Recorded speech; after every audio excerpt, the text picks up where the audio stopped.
নমস্কার, আমার আপনজনেরা রুদ্রবার্তায় আপনাদের সকলকে স্বাগত জানাই। আমি রুদ্রপ্রসাদ ব্যানার্জি। 2024-এ পশ্চিমবঙ্গ সরকারের বাজেট পেশ আজকে হলো এবং তার সঙ্গে সঙ্গেই এই রাজ্যের তৃণমূল সরকারের যে পতন হবে তার কাউন্টডাউনও কিন্তু শুরু হয়ে গেল। মানে একদিকে হলো 2024-এর বাজেট পেশ, অন্যদিকে বলাই যেতে পারে তৃণমূল কংগ্রেসের এবার হবে শেষ। কেন বলছি, চলুন শুরু করা যাক এই মুহূর্তের রুদ্রবার্তা।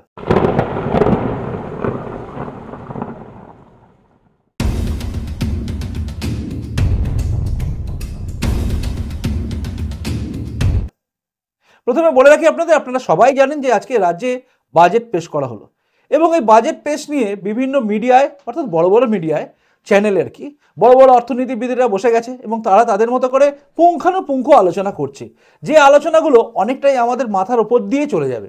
কারণ আমরা জানি এই রাজ্যে এই তৃণমূল কংগ্রেসকে সাপোর্ট করা অর্থনীতিবিদেরা ঠিক কিভাবে অর্থনীতিগুলোকে পরিচালনা করে। তারা কেন্দ্র সরকারের অর্থনীতির ভুল চারিদিক থেকে খুঁজে পান, কিন্তু রাজ্য সরকারের অর্থনীতির কোনো ভুল, কোথায় জায়গায় ভুল হয়েছে না হয়েছে এটা বলতে পারেন না। বিরোধীরা চেঁচাচ্ছেন, তারা বলছেন যে এই বাজেটে সম্পূর্ণ অন্তঃসার শূন্য। এই সব কিছু আপনারা শুনে নিয়েছেন, কিন্তু আমি আপনাদের সামনে নতুন কি বলছি এটাই বড় কথা। নতুন কথা হচ্ছে এই যে রাজ্যে বাজেট পেশ হলো, এতে মোটামুটি তৃণমূল কংগ্রেসের পতনের দিনও শুরু হয়ে গেল। বাজেট পেশ এবং তৃণমূল সরকারের এবার চলে যাওয়া দিন শুরু। কেন? আসলে এই রাজ্য বাজেট পেশ হওয়ার পরে একটা জিনিস কিন্তু আপনি পরিষ্কার জেনে রাখুন, সেটা হচ্ছে খুশির মহল চারিদিকে চলছে। আপনি সিভিক ভলেন্টিয়ার দেখুন, তাদের 1000 টাকা বাড়িয়ে দেওয়া হয়েছে। আপনি যদি স্কুলে যারা পড়ে মানে পড়াশোনা করছে তাদের দেখুন 11 থেকেই তাদের ওই ট্যাব ফ্যাব দেওয়ার জন্য টাকা দিয়ে দেওয়া হয়। আগে 12-এ উঠলে দিত, এখন 11 পাস করলেই মানে 11-এ উঠলেই দিয়ে দেওয়া হচ্ছে। মানে মাধ্যমিক পাস, হাতে পেয়ে যাচ্ছেন ট্যাব, তার আগে সাইকেল পাচ্ছে, সব কিছু দেওয়া হচ্ছে। মানে এক ধাপ উঁচুতে গেছে। লক্ষ্মীর ভাণ্ডার, যেটা নিয়ে সবার আলোচনা, এমন কোনো বাড়ি দেখলাম না যার বাড়িতে লক্ষ্মীর ভাণ্ডার হয়নি। প্রত্যেকেই প্রায় নিজের স্ত্রীকে লক্ষ্মীর ভাণ্ডার করে দিয়েছে। মানে যে তৃণমূল কংগ্রেসের বিরোধিতা করে সেও বলছে, যে সকালবেলা উঠে খবর কাগজ দেখে বলে এই সরকারটা একদম ছেঁচড়া, আমার ছেলেমেয়ের ভবিষ্যৎ শেষ করে দিচ্ছে, সেও তার বউয়ের অ্যাকাউন্টটা খুলে দিয়েছে মোটামুটি লক্ষ্মীর ভাণ্ডারের জন্য। এরকম আমি সবার দেখছি। এরকম আমি কাউকে দেখলাম না যাকে ব্যতিক্রম দেখি, খুব কমকে আমি দেখলাম। সবাই মোটামুটি ওই গড্ডালিকা প্রবাহে গা এলিয়ে দেওয়া লোক। তো তারা সবাই খুশি, কারণ 500 জায়গায় 1000 টাকা আসছে। খুশি কিন্তু সবাই হয়েছে। মুখে যাই বলুক, 1000 টাকা ঢুকলে পরে সবাই খুশি হবে মাসে। মমতা বন্দ্যোপাধ্যায় এখানটা ভালো খেলে দিয়েছেন এবং সব জায়গায় সবাইকে দরা যাতে দিয়ে গেছেন।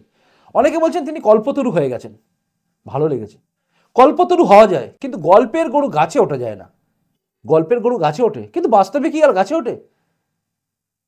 এবার আসি সেই জায়গায়, অর্থাৎ কোথায় গিয়ে এই বাজেটটা দারুণ লাগছে, কিন্তু কোথায় গিয়ে মনে হচ্ছে এই বাজেটের জন্য এই সরকারের শেষ হবে।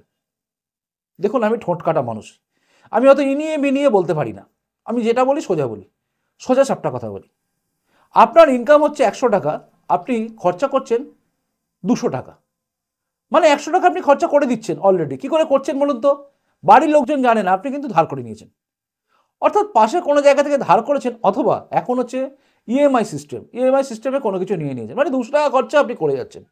তো 100 টাকা যদি ইনকাম করে 200 টাকা খরচা করতে থাকেন, তাহলে একদিন, দুদিন, 3 দিন তো ঠিক আছে, কিন্তু দীর্ঘকাল চলে না। তখন আপনি বেকায়দায় পড়ে যাবেন, কারণ আপনার ইনকাম বাড়াতে হবে, কিন্তু ইনকাম বাড়ানোর জায়গায় আপনি নেই। তখন হচ্ছে আমাদের সামনে রাস্তা একটা খোলা থাকে, হয় ঘর বাড়ি ছেড়ে পালিয়ে যাও, নয়তো হাত তুলে দাও, আমি পারছি না। সেই জায়গায় দাঁড়িয়ে গেছে কিন্তু আজকে রাজ্য সরকার। এবার বলুন কেন? আবার আমি বলছি গোদা বাংলায় গোলা কথা, ওই রকম ইনিয়ে বিনিয়ে নয়। ভাবুন এই রাজ্য সরকার কি বলছে, আমরা দিল্লি থেকে ধর্নায় বসবো, আমরা যাব, আদায় করব। কারা বলছে? মমতা ব্যানার্জি বলছে। কদিন আগে আপনি দেখলেন ধর্নায় বসেছিল, দেখেছেন তো? দেখেছেন তারা ধর্নায় বসেছিল। এর আগে তার ভাইপো বসেছিল, মানে এক রাউন্ড পিসি বসলো, তার আগের রাউন্ডে ভাইপো বসে গেছে। সবার মধ্যে বা সবার মুখে একটাই কথা, কি? মোদী সরকার টাকা দিচ্ছে না, তাই তো? অথচ এবার দেখুন তিনি কি বলছেন, মোদী না দিলেও, মানে যদি সরকার দেয় তো দেয়, না দিলেও আমি দিয়ে দেবো। আচ্ছা, ভোটটা কি ভোট? ভোটটা হচ্ছে লোকসভা ভোট। লোকসভা নির্বাচনে কি এই রাজ্যে কল্পতরু হয়ে মমতা বন্দ্যোপাধ্যায় কোনো ফল পাবেন? আসলে মমতা বন্দ্যোপাধ্যায় খুব মরিয়ায় উঠেছেন, মানে যে করেই হোক ভোটটা আমাকে সব কেড়ে নিতে হবে। তিনি একটা জায়গা কিন্তু খুব ধরে নিয়েছেন, সেটা হচ্ছে এই রাজ্যে যদি ভোট আমি বেশি পাই, মানে যদি আমি জিতি অনেকগুলো আসনে, তাহলে আগামী দিনে বিরোধী, মানে একদম কেন্দ্রের বিরোধী দল হিসেবে আমি থাকবো, মমতা বন্দ্যোপাধ্যায় তৃণমূল থাকবে। দেখুন, কেন্দ্রে বিজেপিকে সরাতে পারবে না, মমতা বন্দ্যোপাধ্যায় নিজেও জানে। তাই এই সময় একটা দরাজ হাতে দেওয়া হচ্ছে, মোটামুটি কংগ্রেস সাফা হয়ে যাবে, সেই জায়গায় করা হচ্ছে। এই যে জায়গাটা করেছেন মমতা বন্দ্যোপাধ্যায়, এটা করে লাভ আছে একদিকে, কারণ প্রথম দিকে প্রাথমিক স্তরে যে যাই বলুক, দেখুন আমি কিন্তু পরিষ্কার কথা বলছি, লাভ কিন্তু মমতা বন্দ্যোপাধ্যায়ের হবেই, প্রাথমিক লাভ হবেই। প্রাথমিক লাভ কেন হবে না হবে এটা নিয়ে পুঙ্খানুপুঙ্খ আলোচনা থাকবে আপনার রুদ্রবার্তা টুডেতে আজকেই, দেখে নেবেন ওই চ্যানেলে, যেটা বলছিলাম। তো এই যে একটা লাভ, একটা তাৎক্ষণিক লাভের জন্য কিন্তু মমতা বন্দ্যোপাধ্যায় এই খেলাটা খেলে দিয়েছেন, মানে তৃণমূল সরকার খেললো। কিন্তু আক্ষরিক অর্থের সুদূর প্রসারী ফল সেটা কি হবে? সেটা হচ্ছে সেই আমি যে প্রথমে বললাম আপনাকে, যে 100 টাকা ইনকাম করছেন কিন্তু আপনি 150 টাকা 200 টাকা খরচা করছেন, তাহলে যে পর্যায়ে পৌঁছাবেন সেই জায়গা হবে। অর্থাৎ এই রাজ্যে সরকার যেটা করছে, যেভাবে বাড়িয়ে দিল সব কিছু, একে তো বলছে ভাঁড়ে মা ভবানী, কথায় কথায় দেখবেন বলে লক্ষ্মীর ভাণ্ডারে দিতে হয়, জানো না? মমতা বন্দ্যোপাধ্যায় এই উক্তিগুলো কিন্তু এখনো বিভিন্ন মিডিয়ায় আপনি পেয়ে যাবেন। কাজে মমতা বন্দ্যোপাধ্যায় নিজেও জানেন যে তার কোথায় খরচা কত হচ্ছে, তিনি জানেন, তিনি জানেন না এটা নয়, তিনি জানেন, কিন্তু তিনি তবুও এই খেলাটা খেলেছেন। যেহেতু রাজনীতি এনাদের কাছে, মানে এই তৃণমূল কংগ্রেস বলুন বা এই টাইপের রাজনীতি যারা করে, তাদের কাছে এটা খেলা। আমাদের কাছে নির্বাচন মানে খেলা নয়, আমাদের কাছে নির্বাচন মানে হচ্ছে সারা বছর 5 বছর ধরে কি হবে কি হবে সেটা নিয়ে ভাবা। কিন্তু এই সমস্ত রাজনীতিবিদদের কাছে এটা খেলা, তাই খেলতে তিনি নেমেছেন আর পুরো গোল করতে চাইছেন। এই গোল করতে চাওয়ার লক্ষ্যে তিনি যেগুলো ঘোষণা করলেন, এটাই হয়ে যাবে গলার কাঁটা। ইনকাম যেখানে একই জায়গায় থাকবে বা কমবে, সেই জায়গায় থাকা অবস্থায় থাকা এই রাজ্য সরকার কতদিন টানতে পারবে? দেখুন, ডিএ, বকেয়া ডিএ দিচ্ছে না, দিচ্ছে না, দিচ্ছে না, দিচ্ছে না, কিন্তু আইন আদালত বলে একটা ব্যাপার আছে, সেখানে গিয়ে ঠক্কর খাবেই এবং তখন দিতে হবে। সেই টাকা কোথায় পাবে? সেদিন যদি না করে, অর্থাৎ ধরুন বলল লক্ষ্মীর ভাণ্ডারের টাকা 2 মাস ঢুকবে না, এই যে যারা 2 মাস ধরে পাবে না, না, সবচেয়ে বড় শত্রু তারা হয়ে যাবে। কেন বলুন তো? পুরো একটা সমাজকে, বাংলার বুকে একটা পুরো সমাজকে তৈরি করছেন মমতা বন্দ্যোপাধ্যায় হাত পাতার জায়গায়, মানে দিয়ে দিয়ে দিয়ে দিয়ে। মানুষ যদি হাত পেতে কিছু নেওয়া শুরু করে দেয় না, সেটা তার অধিকার হয়ে যায়। রাত দিন দিচ্ছেন দিচ্ছেন দিচ্ছেন, এবার যখন দেবে না তখন দেখবেন রাগ হবে, যে দিল না কেন, আমার টাকা আমাকে দিচ্ছে তবে দিচ্ছে না কেন? কিন্তু একবারও কেউ ভাবছে না আমার টাকা আমাকে দিচ্ছে না, ধার করে দিচ্ছে, আমার টাকা আমাকে দিলে এই রাজ্যে রাজ্য সরকার ভালোভাবে চলবে। কিন্তু যখনই বেশি করে দিতে চাইবে তখনই কিন্তু ধার করতে হবে। আর এই ধার করার প্রবণতায় কিন্তু আগামী দিনে এই রাজ্য সরকারকে ডোবাবে, কারণ এই লোকগুলোই যারা আজকে পাচ্ছে তারা সেদিন খেপে উঠবে। অর্থাৎ ফ্র্যাঙ্কেনস্টাইন তৈরি করছেন মমতা ব্যানার্জি নিজে, যারা পাওয়ার লোভে বসে থাকবে, যেন পাচ্ছি। ছোটবেলা থেকে একটা মানুষকে পাইয়ে দেওয়ার ব্যাপার করছেন, একদম বয়সকাল অবধি এই পাইয়ে দেওয়া।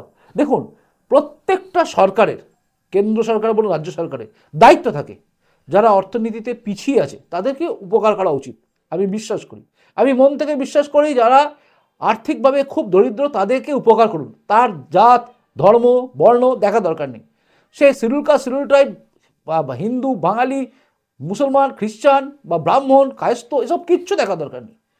দরিদ্র, যে দরিদ্র সীমার নিচে যারা বসবাস করে তাকে উপকার করুন, উপরওয়ালা দেখে দেখে। আমি বিশ্বাস করি, যেহেতু ধর্ম মানি, আমি যেহেতু আমি আস্তিক মানুষ, নাস্তিক তো নই, তাই আমি বিশ্বাস করি উপরওয়ালা তার উপর আশীর্বাদ করেন। অর্থাৎ যদি গরিব দুস্থ বাড়ির কাউকে দেখেন, কিন্তু এটা কি প্রবণতা, সবাইকে দিচ্ছে সবাইকে দিচ্ছে, আর সবাই নিচ্ছেও, তাই হামলে পড়ে নিচ্ছে। আর এখানে না দিলেই শুরু হবে কিন্তু অশান্তি, এবং সেই অশান্তিটা মমতা বন্দ্যোপাধ্যায় আটকাতে পারবেন না। তাই মমতা বন্দ্যোপাধ্যায় এই যে তাৎক্ষণিক লাভের জন্য খেললেন, মানে এই খেলাটা হলো বাজেট পেশের খেলা, এই খেলাতে কিন্তু মমতা বন্দ্যোপাধ্যায়ের দল মানে তৃণমূল কংগ্রেস নিজেই জড়িয়ে গেছে। ইনকাম কিন্তু বাড়বে না, আমি আবারও বলছি, বারবার বলছি, একদম মনে রাখি দিন, ইনকাম কিন্তু বাড়বে না সরকারের, মানে রাজ্য সরকারের যে ইনকাম, সেই ইনকামটা কোথা থেকে বাড়বে? ইকোনমিক্যালি এক একটা মানুষ এখানে নিচু হচ্ছে, ডাউন হচ্ছে। 1000 টাকায় বাঁচতে শিখছে কেউ, 8000 টাকা, কেউ 9000 টাকা মাইনে। যারা সিভিক ভলেন্টিয়ার তারা 9000 ছিল 10,000 হবে, হয়তো 10,000 টাকা পাবে। বাড়ির মহিলারা 1000 টাকা পাবে। 100 দিনের কাজের জায়গায় 50 দিনে কাজ করবেন। আচ্ছা, আপনি বিক্রি করবেন, মানে খরচ করবেন কোথায়? আপনি কিনবেন কি? না কিনলে আপনার ট্যাক্সের টাকাটা গভর্নমেন্ট পাবে কি করে? অর্থাৎ সরকার, কেন্দ্র সরকার পাবে কি করে? কেন্দ্র সরকার না পেলে রাজ্য সরকারকে কি করে দেবে? অর্থাৎ কর কাঠামো বা পরিকাঠামো, এটা সব তো ভেঙেই পড়বে। কারণ আপনার ক্রয় ক্ষমতা কমে যাচ্ছে, কেনার ক্ষমতা কমে যাচ্ছে আপনার। কারণ আপনাকে চাকরি বাকরি এখানে নেই, এই রাজ্যে চাকরি নেই, সবই হচ্ছে ক্যাজুয়াল চাকরি, কোনো জায়গা খোলা নেই। বলছে আমি এত চাকরি দেব, কিন্তু হয় না।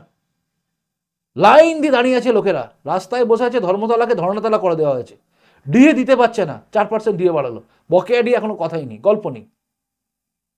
এই এই যে ব্যাপক একটা জায়গায় তৈরি করছেন যেখানে মানুষের হাতে ক্রয় ক্ষমতা কমে গেছে, মানুষ কিনবে না, কর বাড়বে না, কর বাড়বে না, কর থেকে টাকা ইনকাম হবে না, কেন্দ্র সরকার দিতে পারবে না, রাজ্য সরকার চালাতে পারবে না, টাকা কোথা থেকে আসবে? ধার করে কতদিন চলবে?